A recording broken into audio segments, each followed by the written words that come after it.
Dayon pagipangita sa kapulisan ang ubang mga responsable sa mapahangason nga pagpanulis sa mga phone shop o money changer sold sa usa ka mall sa Dakbayan sa Mandaue.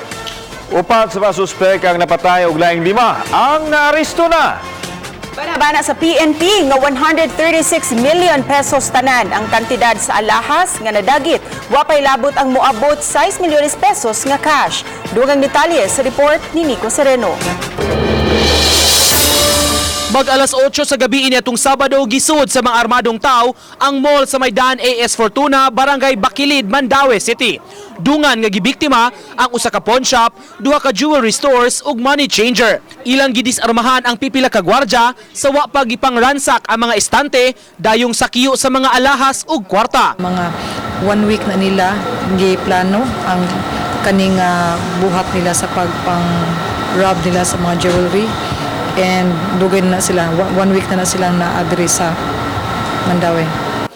Sa follow-up operation sa kapulisan, human mapaalarma sa uban nga police stations, nadakpan ang mga sospek didto sa Dakbayan sa Bugo. Pasakay na unta sila og barko sa may Pulambato Wharf. Apan upat gyud sa mga sospek ang namatay, human giingong misukol. Giila sila si Kevin Andales, Wilfredo Ingito, Philip Faborada o Glenn Gilberto Tayros ang giingong leader sa grupo.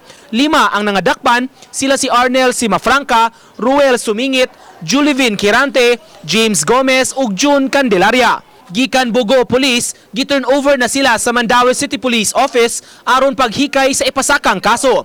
Sagad sa mga dinakpan, taga Tangub City, Misamis Occidental. Si Simafranca nasamdan sa bukton sa buak nga bildo sa estante, miangkong gi-recruit siya ni Tayros og trabaho dinhi sa Sugbo.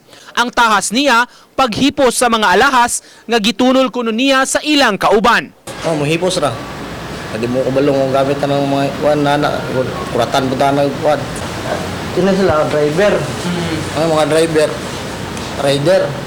Sino sila? Mga ban. Parehar po may tikpukpok. Usa sa mga suspect, miangkong ikaduhang higayon na sab niya nga makakuyog sa pagpanulis. First time kami nakatuloy na ni. Nakadawa na ni Sir Ryan. Di man sa una, dili si po. Sa Bacolod minsan. Color, sa man to? Paano po to? Jewelry po to? Mura ginapon.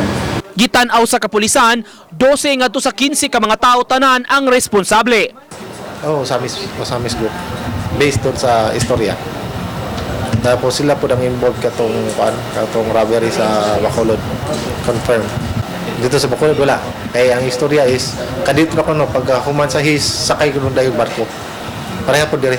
Gibanabanang moabot sa 136 million tanan ang kantidad sa alahas nga nadagit, wa pay labot ang moabot 6 milyones pesos nga cash. Sa off-cam interview sa usa sa tag-iya sa nabiktima nga pawn shop, nang hinaot gihapon siya nga mabawi ang ubang nadagit nila nga alahas nga mobalor og 50 milyones pesos. Sakit na lang jud, maski sakit. Wa may mo. Nang kuan hinahinay na lang kuan nga makabangon mi.